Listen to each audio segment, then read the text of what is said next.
உன்னோடு நான் உந்தன் பாதை சிலுவையுடன் தினம் நடந்திடவே சிலுவையின் பயண நிலைகளிலே நான் சிந்தை ஒன்றிட அருள்வாயே உன்னோடு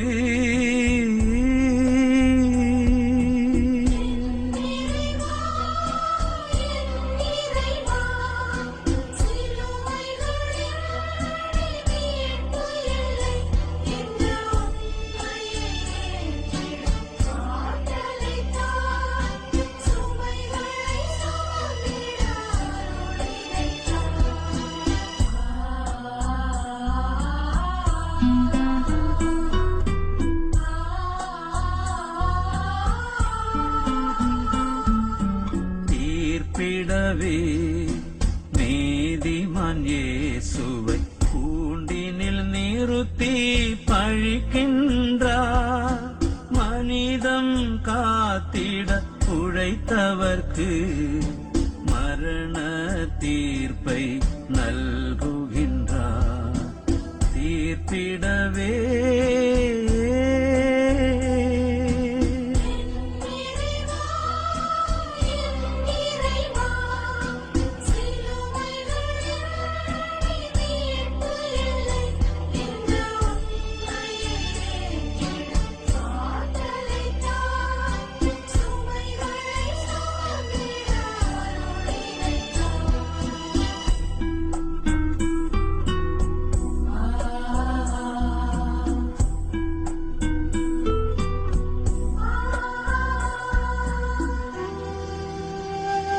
முதல் நிலை.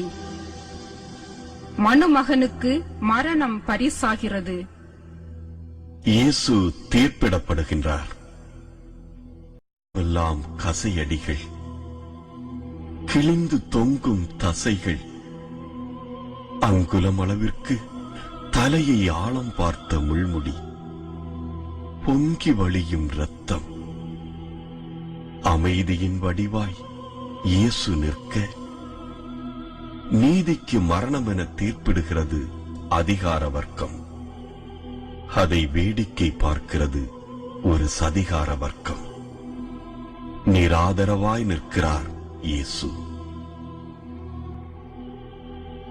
கண்ணெதிரே நடக்கின்ற அநியாயங்களை வேடிக்கையாகவோ வாடிக்கையாகவோ எடுத்துக் கொள்வதும் கூட அநியாயத்திற்கு துணை போவதுதான். எனக்கு அவனும் வேண்டும் இவனும் வேண்டும் என்று போலி நடுநிலை வேடம் பூண்டு உண்மையை ஊனமாக்கி இருக்கின்றோமா? நாமும் தான் இயேசுவுக்கு மரண தீர்ப்பிடுகின்றோம். நடுநிலை என்பது ஓரமாய் ஒதுங்கி நிற்பது அல்ல, நீதிக்கு சான்று பகர்வது. நீதியின் சபையில் மௌன சாட்சிகள்தான் முதல் குற்றவாளிகள். ஜெபம். எங்கள் குற்றங்களுக்காக அநியாயமாய் தீர்ப்பிடப்பட்ட இயேசுவே, எங்கள் வாழ்வில் நாங்கள் யாரையும் தீர்ப்பிடாமல் இருக்கவும், சமூகத்தால் அநியாய தீர்ப்புக்குள் ஆக்கப்படும் மனிதர்களுக்கு ஆதரவாக நின்று நீதிக்கு சான்று பகரும் நல் மனதை எங்களுக்கு தந்தருளும். ஆமென். சிலுவை மரம் இயேசுவின் தோள்களில் தாங்கிட முடிய சுமை நெஞ்சில் கல்வாரி நோக்கிய பயணத்தையே கழுமரத்துடனே தொடங்குகின்றார் சிலுவை மரம்.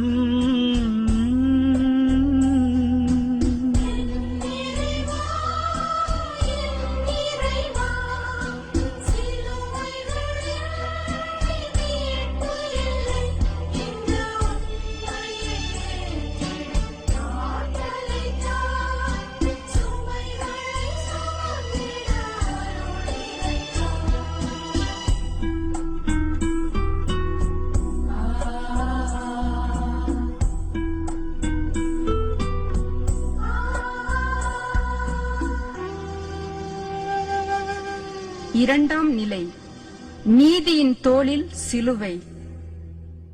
இயேசுவின் தோளில் சிலுவைத் தடி. இப்புவியின் புரியாமையை போக்க பூமிக்கு வந்த புண்ணியவான் இயேசு மீது சிலுவைத் தடி.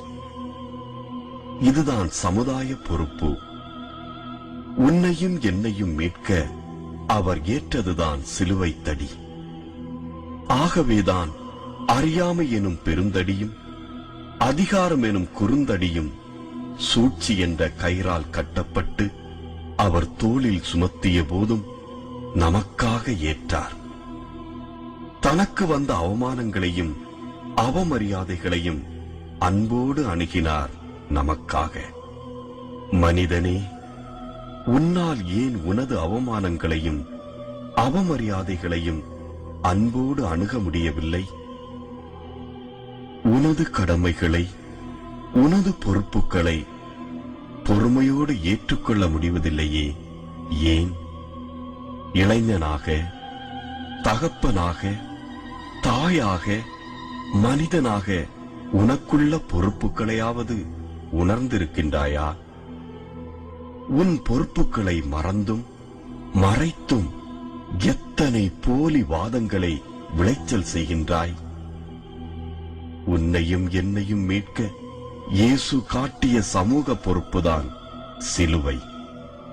இயேசுவைப் போல லட்சியத்துக்காக வாழ்ந்து பார். பொறுப்பும் உன்னோடு பயணிக்கும். ஜெபம்.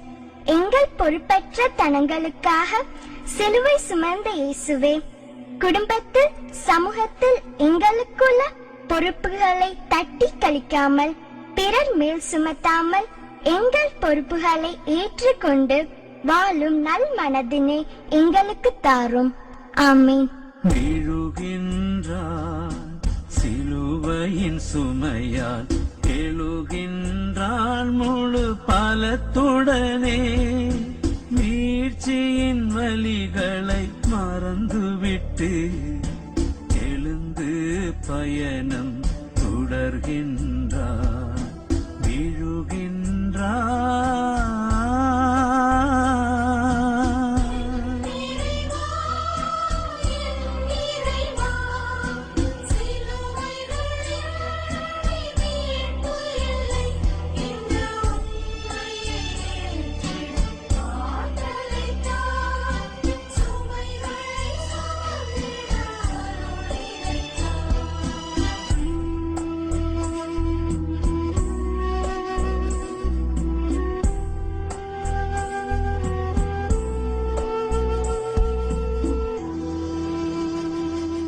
மூன்றாம் நிலை. இயேசு முதன்முறை கீழே விழுகிறார். பாரச் சிலுவையின் கோரச் சுமையை தாங்க முடியாமல் இறைமகன் பூமியை முத்தமிடுகின்றார். சாட்டை அடிகளும் முள் கிரீடமும் இயேசுவின் உடலை தாக்கியதால் உடல் வலிமை குன்றி இயேசுவின் கால்கள் முன்னடி வைக்க மறுக்கின்றன. சுமை தாங்கியாயிருந்தவர் சுமை தாங்க முடியாமல் கீழே விழுகின்றார். கால்கள் தளர்ச்சியுற்றாலும் மனம் தளர்ச்சி அடையவில்லை. மீண்டும் எழுந்து நடக்கின்றார். சாதியின் பெயரால், மதத்தின் பெயரால், மொழியின் பெயரால், இனத்தின் பெயரால் மனிதர்களை ஒதுக்கி ஓரம் கட்டும் போது நாமும் இயேசுவை கீழே தள்ளுகின்றோம். இனியும் மனிதர்களை ஒதுக்கி வைத்து இயேசுவை கீழே தள்ளப் போகின்றோமா? இல்லை, எல்லோரையும் அன்பு செய்து இயேசுவை எழச் செய்யப் போகின்றோமா? ஜெபம். எங்களை மீட்பதற்காக மண்ணில் விழுந்த இயேசுவே, நாங்கள் அனைவரும் எங்களுக்குள் உள்ள பிளவு மனப்பான்மைகளையும் பேதைமைகளையும் விட்டுவிட்டு ஒருவருக்கொருவர் ஒற்றுமையுடனும் அன்புடனும் வாழும் நல் மனதினை தந்தருளும். ஆமேன். தாயை விட சிறந்த அன்பு தரணியில் எங்கும் வேறுண்டோ? சிலுவை மரத்துடன் மகனை கண்ட தாயின் துயருக்கு ஈடுண்டோ? தாயை விட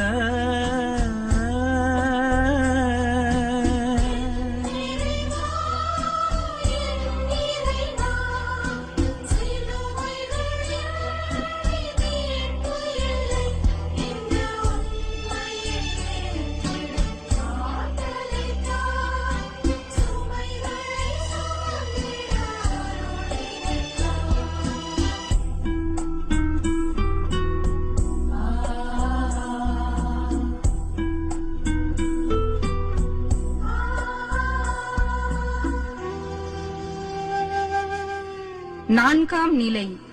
தாயை சந்திக்கும் தனையன். இதுவரை எந்த தாயும் கண்டிராத கொடும் கோரத்தை காண்கிறார் அன்னை மரியாள். 10 மாதம் சுமந்த பிள்ளையின் தோளில் சிலுவை, கட்டியணைத்த கரங்களில் காயம், முத்தமிட்ட நெற்றியில் முள்முடி, பாராட்டி சீராட்டி வளர்த்த பிள்ளை சிதைந்து நிற்பதை கண்ட மரியாள் கலங்கி போகவில்லை. மாறாக மகனை திடப்படுத்துகிறார். அன்னை மரியாள் ஒரு லட்சிய தாய். அன்பு தாய்மார்களே, நீங்கள் அன்னை மரியாளை போன்று லட்சிய தாயாக வாழ்ந்திருக்கிறீர்களா என்று சிந்தித்ததுண்டா? உங்கள் பிள்ளைகளின் சமூக அக்கறையை ஊனமாக்கி அவர்களை பிழைக்க தெரியாதவன் என்று ஏளனம் செய்கின்றீர்களா? குடும்பம், கௌரவம் என்றெல்லாம் கூறி பிள்ளைகளின் மனங்களில் ஏற்றத்தாழ்வுகளை ஏற்படுத்துகின்றீர்களா? நீங்கள் லட்சிய தாயாக இல்லாமல் போலி தாயாக வாழ்ந்திருக்கிறீர்கள்.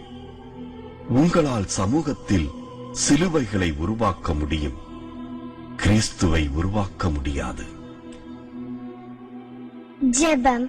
தாயும் தந்தையுமான இயேசுவே, நாங்கள் எங்கள் பிள்ளைகளின் மனங்களில் சுயநலன்களை வளர்க்காமல் சமூகத்திற்கு உழைக்கும் நல்ல பிள்ளைகளை உருவாக்கும் நல்ல பெற்றோராய் எம்மை மாற்றி அருளும். ஆமேன். மறுத்திடவே முடியா நிலையில் உதவிட சீமோன் விரைகின்றார். இதயம் தொலைத்த மனிதரிடை இலங்கிடும் ஒளியாய் திகழுகின்றார். மறுத்திடவே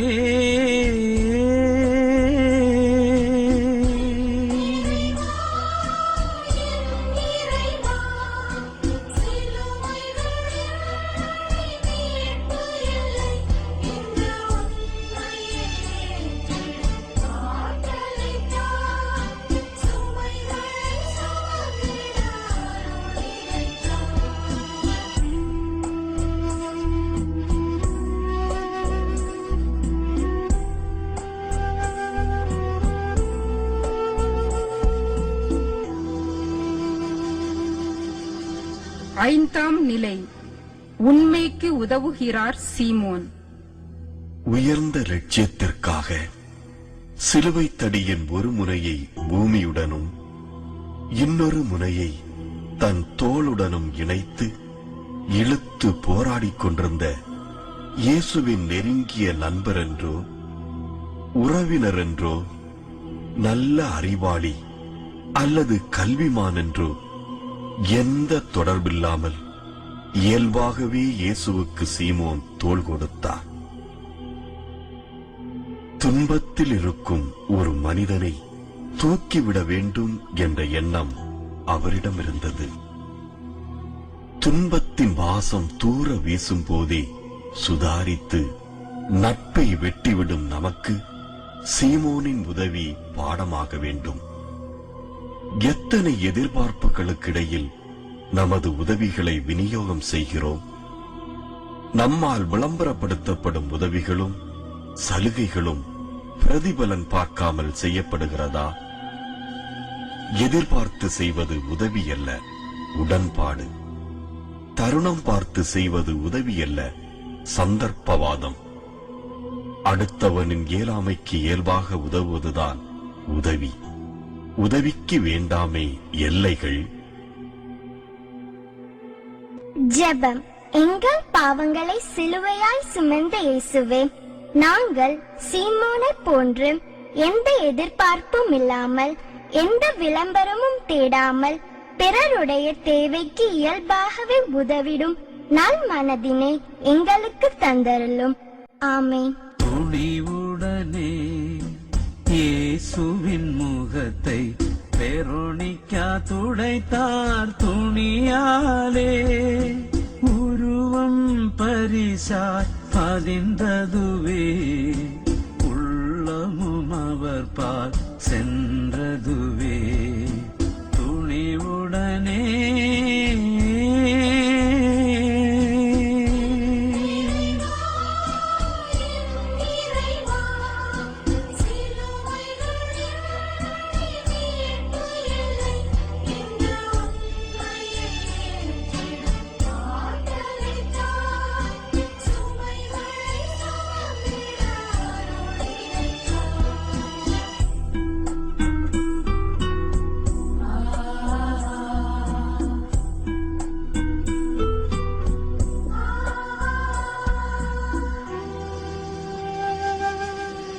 ஆறாம் நிலை அடக்குமுறையை தாண்டும் அன்பு.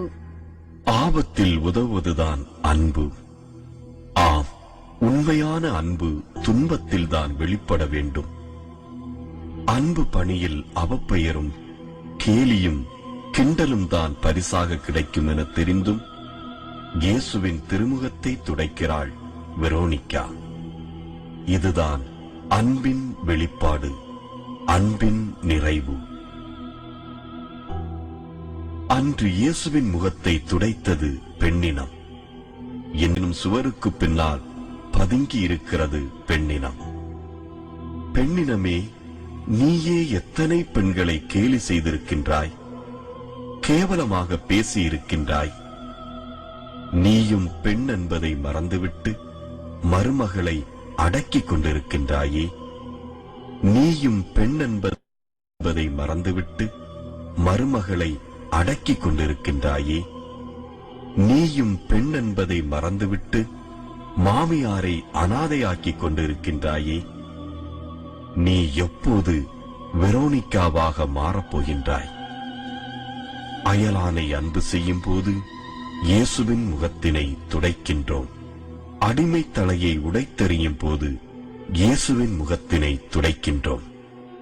ஜெபம்.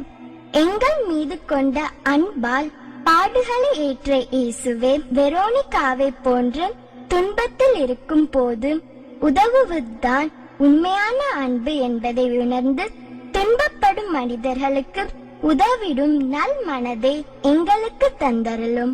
ஆமேன். மண் மீது மீது மீண்டும் விழுந்தார், நடந்திடும் வலுவினை இழந்து விட்டார். மனிதரை விடுவிக்க வந்தவரை மண்ணில் வீழ்த்தி மகிழுகின்றார். மண் மீது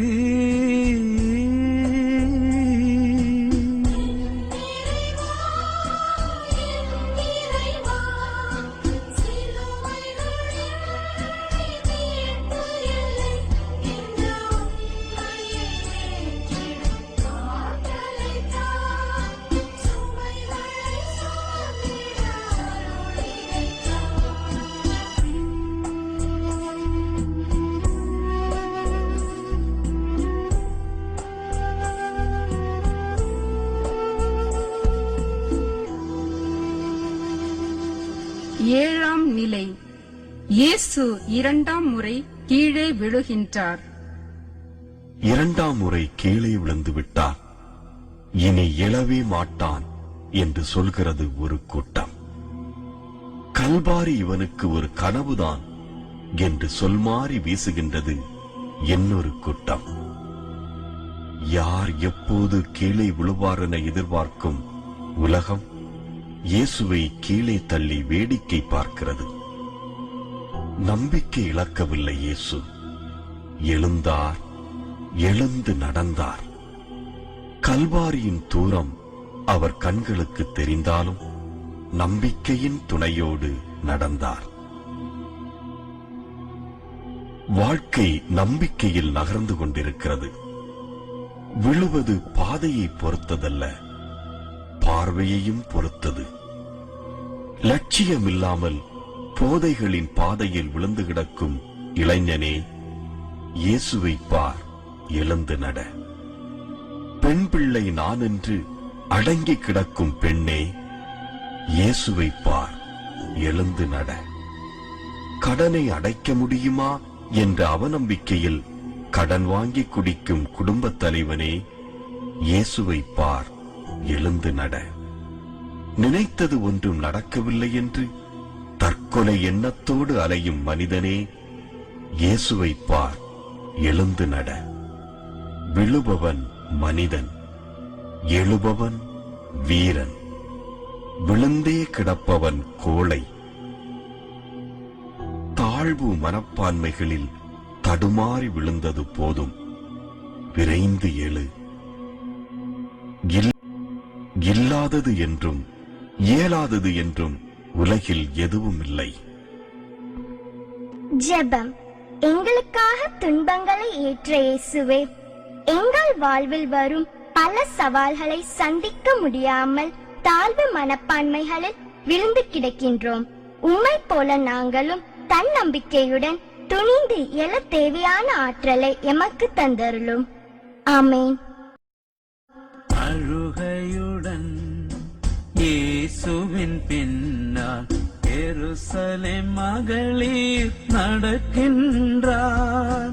உங்களின் பிழைக்காய் அழுவீரன்றார். பிழையற்ற உலகம் படைக்க சொன்னார். அழுகையுடன்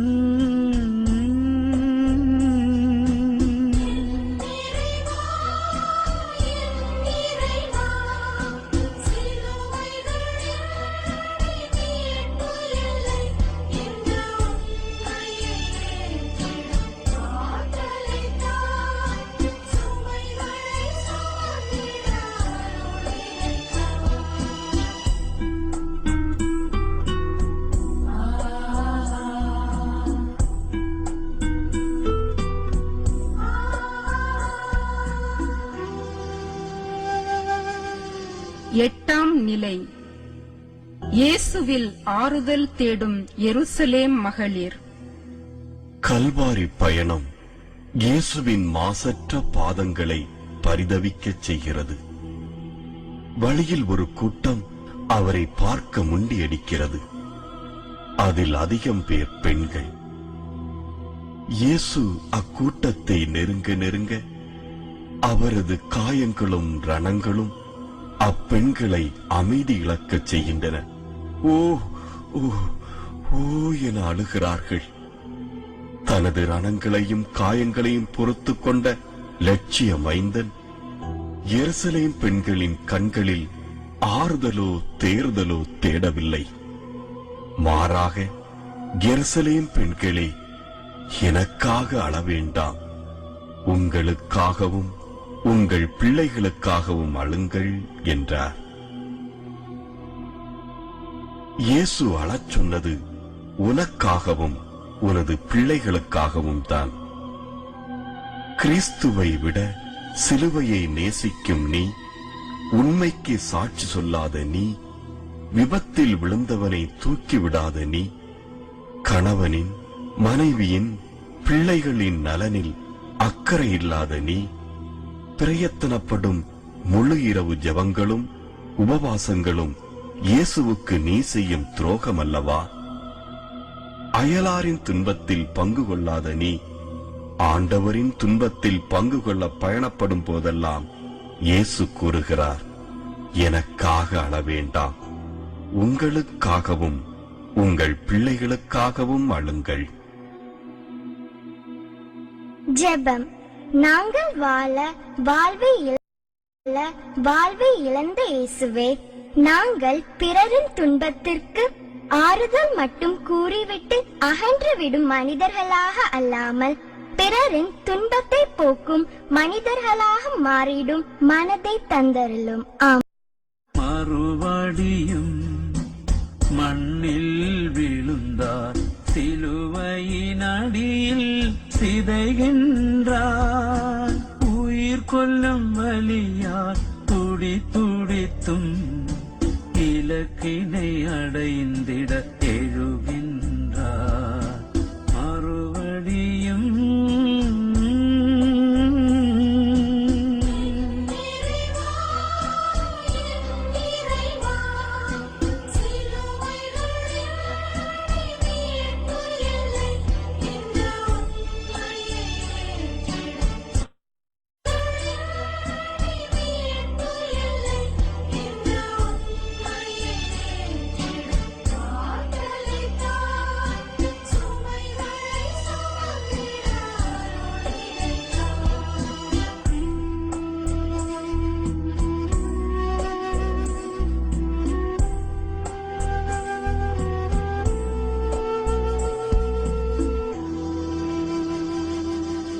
ஒன்பதாம் நிலை.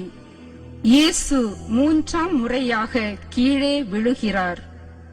சுமை சுமந்து சோர்ந்திருப்பவர்களே, வாருங்கள், நான் உங்களை இளைப்பாற்றுவேன் என்றவர் கொடூர சுமையினால் களைப்புற்றிருக்கிறார். மனித சாயல் முழுவதும் உருக்குலைந்து விட்ட நிலையில் இறைமகன் 3ஆம் முறை கீழே விழுகின்றார். விழுந்தவர் வீழ்ந்து விடவில்லை. வியாகுல தாயின் மகனாயிற்றே மீண்டும் எழுந்து நடக்கின்றார். ராகு காலம், யமகண்டம் என்று வாழ்க்கையின் பாதி நேரத்தை வீணாக்குகின்றோமே. கையை நம்பாமல் கைரேகையை நம்புகின்றோமே. கடவுளை நம்பாமல் ஜாதகத்தையும் ஜோதிடத்தையும் தூக்கிக் கொண்டு அலைகின்றோமே. வாஸ்து சரியில்லை, எனவே வாழ்க்கை சரியில்லை என்று சொல்லித் திரிகின்றோமே. இயேசு 3ஆம் முறையும் எழுந்து விட்டார். நாம் மூட நம்பிக்கையிலிருந்து எழும்பப் போகின்றோமா, இல்லை வீழ்ந்தே கிடக்கப் போகின்றோமா? ஜெபங்கள் எழுவதற்காக 3ஆம் முறையும் கீழே விழுந்த இயேசுவே, நாங்கள் மூட நம்பிக்கைகளிலும் முட்டாள்தனங்களிலும் எழ முடியாத அளவுக்கு வீழ்ந்து கிடக்கின்றோம். உம்மை பார்த்து இவைகளிலிருந்து மீண்டு வர தேவையான உறுதியினை எங்களுக்கு தந்தருளும். ஆமேன். ஆடைகளை களைந்திட தந்தார், அவமான வேதனை அனுபவித்தார். உடலின் வலியுடன் உளவலியும் சேர்ந்திட மனுமகன் துடிக்கின்றார். ஆடைகளை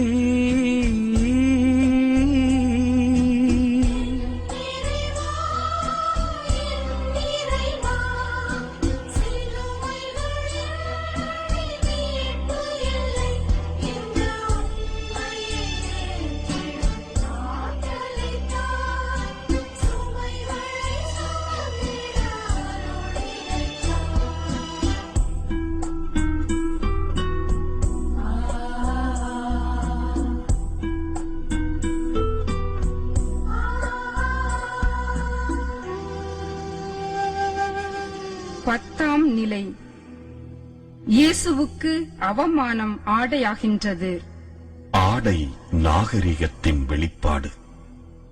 மனித நாகரிகம் கூட இயேசுவுக்கு மறுக்கப்படுகிறது. ஆடை தனி மனிதனின் அடையாளம். அந்த அடையாளம் கூட இயேசுவிடமிருந்து பறிக்கப்படுகிறது.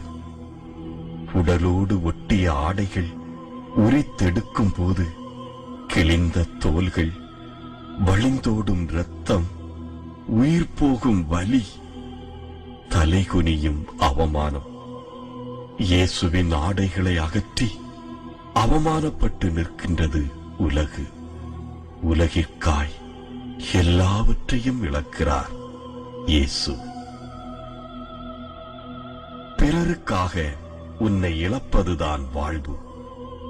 நாம் பிறருக்காக நம்மை இழக்க தயாராகின்றோமா, இல்லை அடுத்தவரின் இழப்பில் கூட லாபம் தேடுகின்றோமா? அடுத்தவர் வாழ வியர்வை சிந்துகின்றோமா, அல்லது அடுத்தவரின் வியர்வையை கூட சுரண்டி கொண்டிருக்கின்றோமா? விழுந்து கிடக்கும் மக்களை தூக்கி விடுகின்றோமா, அல்லது விழுந்து கிடக்கும் கூட்டத்திலும் விளம்பரம் தேடுகின்றோமா? அபலைகளோடு அதிகாரத்தை காட்டும் போது, அப்பாவிகளை அடக்கி ஆளும் போது, அழிவுகளிலும் ஆதாயம் தேடும் போது நாமும் இயேசுவின் ஆடைகளை அகற்றுகின்றோம். ஜெபம்.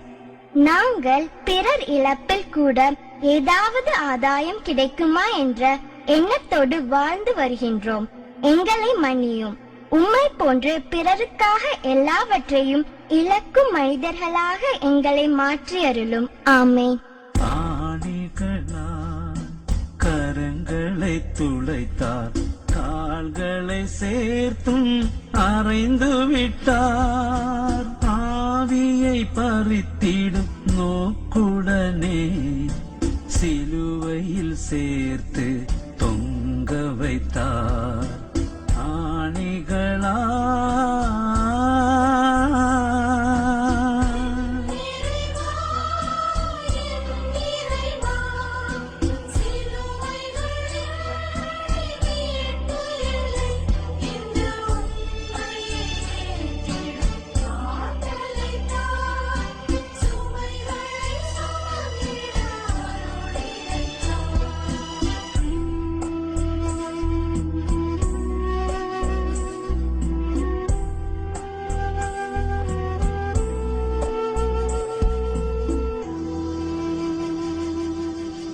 11ஆம் நிலை.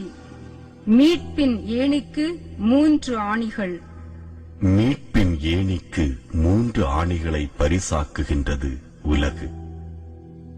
சிதைக்கப்பட்டு சின்னாபின்னமாக்கப்பட்ட இயேசுவின் உடல் சிலுவையில் கிடத்தப்படுகின்றது. பகைவரையும் அன்பு செய்யுங்கள் என்று சொன்ன இயேசுவின் கரங்களில் கூர்மையான ஆணி அடித்து இறக்கப்படுகின்றது. மனிதர்களை தேடி அலைந்த கால்களும் ஆணியால் பிணைக்கப்படுகின்றது. அலறி துடிக்கும் இயேசுவையும் பீரிட்டு பாயும் இரத்தத்தையும் கொடூரமாய் ரசிக்கிறது ஒரு கூட்டம். பட்ட பகலில் அரங்கேறுகிறது ஒரு வெறிச்செயல். இயேசுவை சிலுவையில் பிணைத்தது 3 ஆணிகள் அல்ல, மாறாக மனித மனங்களில் இருந்த பணவெறியும் அதிகார வெறியும் புகழ் வெறியும் தான். கையூட்டு வாங்க நினைக்கும் போது நாம் இயேசுவை சிலுவையில் அறைகின்றோம். அதிகாரம் என்பது அடக்கி ஆள கிடைத்த ஆயுதம் என நினைக்கும் போது நாமும் இயேசுவை சிலுவையில் அறைகின்றோம். நான் புகழப்பட வேண்டியவன் என்று நினைக்கும் போது நாம் இயேசுவை சிலுவையில் அறைகின்றோம். இயேசுவை தினம் தினம் சிலுவையில் அறையும் நாம் நமக்குள் இருக்கும் அதிகார வெறி, புகழ் வெறி, பணவெறிகளை எப்பொழுது சிலுவையில் அறையப் போகின்றோம்? ஜெபம். எங்களுக்காக சிலுவையில் அறையப்பட்ட இயேசுவே, உம்மை சிலுவையில் அறைந்தது எங்கள் மனங்களிலிருந்த பணவெறியும் புகழ் வெறியும் அதிகார வெறியும் என்பதை உணர்ந்து இவற்றை எங்கள் மனங்களிலிருந்து அகற்றி பிறருக்கு பணி செய்து வாழும் நல் மனதினை எங்களுக்கு தந்தருளும். ஆமென்.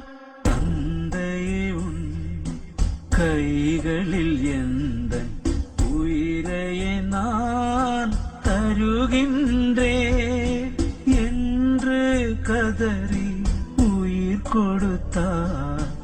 உலகம் வாழ்ந்திட வழி செய்தார். தந்தையே, தந்தையே, தந்தையே,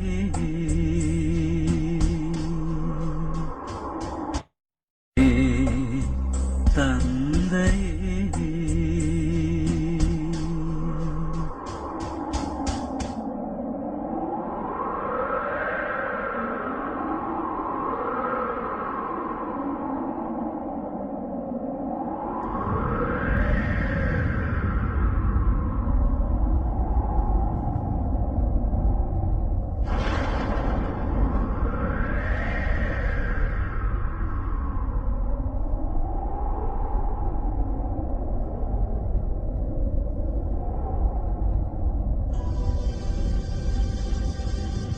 பனிரெண்டாம் நிலை. அவனிக்காய் ஆவியை கையளிக்கும் இயேசு. குற்றவாளி கூண்டில் நிறுத்தப்பட்ட ஆண்டவர் தலை சாய்க்கிறார். ஆம், அகல் விளக்கு அணைக்கப்படுகிறது. கொடூரமான இச்செயல் ஆதவனுக்கு கூட பொறுக்கவில்லை. அவனும் தன் கதிர்களை சுருக்கிக் கொண்டான். பூமிக்கும் பொறுக்கவில்லை. பூமியும் ஏங்கி அழுததால் நில அதிர்வுகள் உண்டாயிற்று.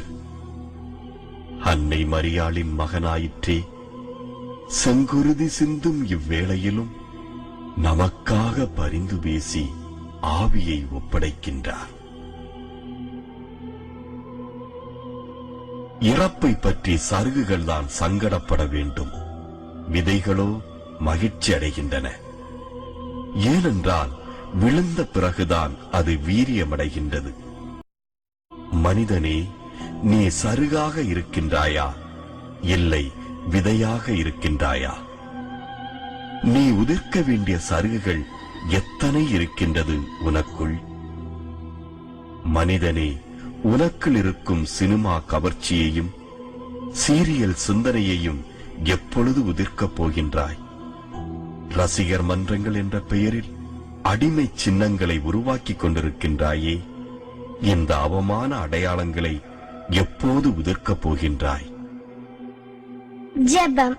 எங்களுக்காக சிலுவையில் உயிர் நீத்த இயேசுவே, நாங்கள் உம்மை போன்று பிறருக்காக வாழவும் வாழ்வை இழக்கவும் துணிந்த மனிதர்களாக மாறிட தேவையான உறுதியினை எமக்கு தந்தரலும். ஆமேன். மடி சுமந்தார் அன்னை உயிரற்ற உடலை, உளம் நொந்தார் அவர் துயரடைந்தார், உள்ளத்தை உருக்கிடும் வலி உணர்ந்தார், உடைந்தார் சிதறி உருக்குலைந்தார், மடி சுமந்தார்.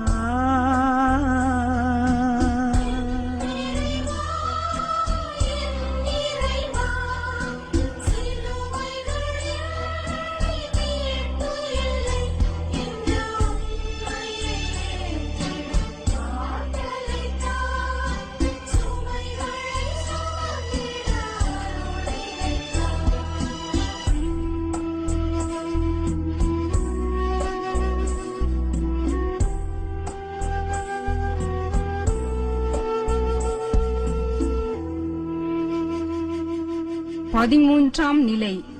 மரியின் மடியில் மைந்தன். அன்னை மரியின் மடியில் இயேசுவின் உடல். அம்மா அம்மா என்று ஆசைதீர அழைத்த வாய் அமைதியாகிவிட்டது. பாசம் பொழியும் பார்வை பார்த்த கண்களும் அடங்கிவிட்டன. குழந்தை இயேசுவை காப்பாற்ற எகிப்துக்கு ஓடியதும், எருசலேம் தேவாலயத்தில் தவறிய இயேசுவை பதறி தேடியதும் அன்னை மரியாளின் நினைவில் நிழலாடுகின்றது. அன்பு மகனை இழந்த அன்னை தாய் பாசத்தால் தவித்தாலும் இயேசுவின் பணிவாழ்வில் நிறைவு காண்கின்றாள். உனக்காக உழைக்கும் வரை உனது உழைப்பின் உன்னதம் உனக்கே தெரியாது. உலகிற்கு உழைப்பவனுக்கு இழப்பு கூட நிறைவை தருகின்றது. செல்வத்தால் உனக்கு நிறைவு இல்லையா? பிறருக்கு கொடுத்துப்பார். கல்வியால் நிறைவில்லையா? பிறருக்கு கற்றுக் கொடுத்துப்பார். உடல் வலிமையில் உனக்கு நிறைவில்லையா? பிறருக்காக உழைத்துப்பார். உறவுகளால் உனக்கு நிறைவில்லையா? அனாதைகளை உறவாக்கிப்பார். உனது இழப்பு கூட இன்பமாகும், முடிவு கூட முழுமையாகும். ஜெபம். அன்பின் நிறைவான இயேசுவே, நாங்கள் உலகம் காட்டும் தவறான பாதைகளில் சென்று கொண்டிருக்கின்றோம். எங்களை மன்னியும். நீர் வாழ்ந்து காட்டிய பாதையில் நாங்களும் வாழ தேவையான ஆற்றலை தாரும். ஆமேன். கல்லறையில் உடல் அடங்கிட செய்தார், முடங்கிவிட்டார் என கனவு கண்டார். மூன்றாம் நாளில் உயிர் தெழுந்தார், உலகம் உயர்ந்திட வழியானார். என் இறைவா,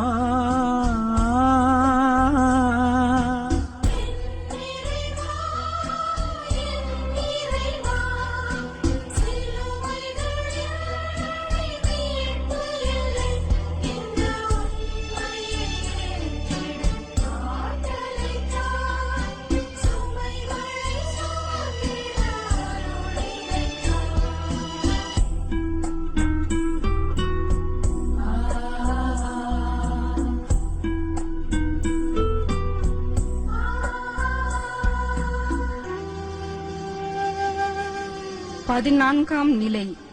புரட்சி விதை புதைக்கப்படுகிறது. மாட்டுத் தொழுவத்தில் உதித்த சூரியன் கல்லறையிலே அடக்கமாகிறது.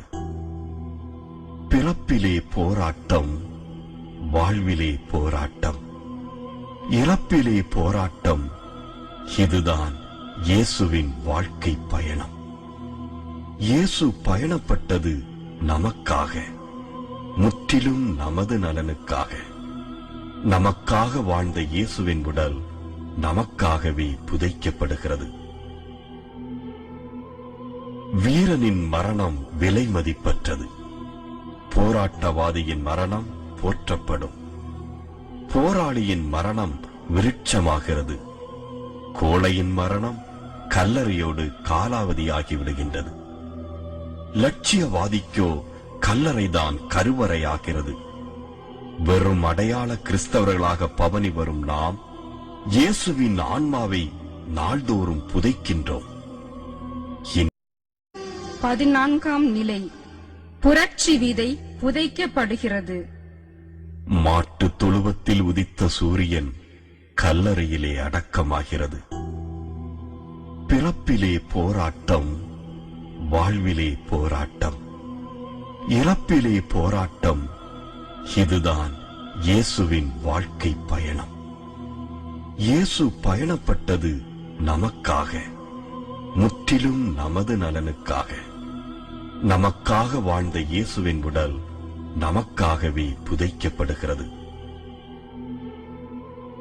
வீரனின் மரணம் விலை மதிப்பற்றது. போராட்டவாதியின் மரணம் போற்றப்படும். போராளியின் மரணம் விருட்சமாகிறது. கோழையின் மரணம் கல்லறையோடு காலாவதியாகி விடுகின்றது. லட்சியவாதிக்கோ கல்லறைதான் கருவறையாகிறது. வெறும் அடையாள கிறிஸ்தவர்களாக பவனி வரும் நாம் இயேசுவின் ஆன்மாவை நாள்தோறும் புதைக்கின்றோம். இனியாவது நாம் கிறிஸ்தவன் என்ற செயல்பாடுகளால் அடையாளப்படுவோம். இயேசு சுமந்தது சிலுவையை அல்ல, லட்சியத்தை. இயேசு நடந்தது சிலுவை பாதையல்ல, வாழ்க்கை பாதை. ஜெபம். எங்கள் வாழ்வின் வழிகாட்டியான இயேசுவே, நாங்கள் எங்கள் வாழ்வில் புதைக்க வேண்டியவற்றை விதைத்தும் விதைக்க வேண்டியவற்றை புதைத்தும் லட்சியமற்றவர்களாக வாழ்ந்து கொண்டிருக்கின்றோம். நாங்களும் உம்மை போன்ற லட்சியவாதிகளாக வாழும் மன உறுதியை எங்களுக்கு தந்தருளும். ஆமென். உன்னோடு நான் உந்தன் பாதை சிலுவையுடன் தின நடந்திடவே, சிலுவையின் பயண நிலைகளிலே நான் சிந்தை ஒன்றிட அருள்வாயே என் இறைவா, இறைவா, இறைவா.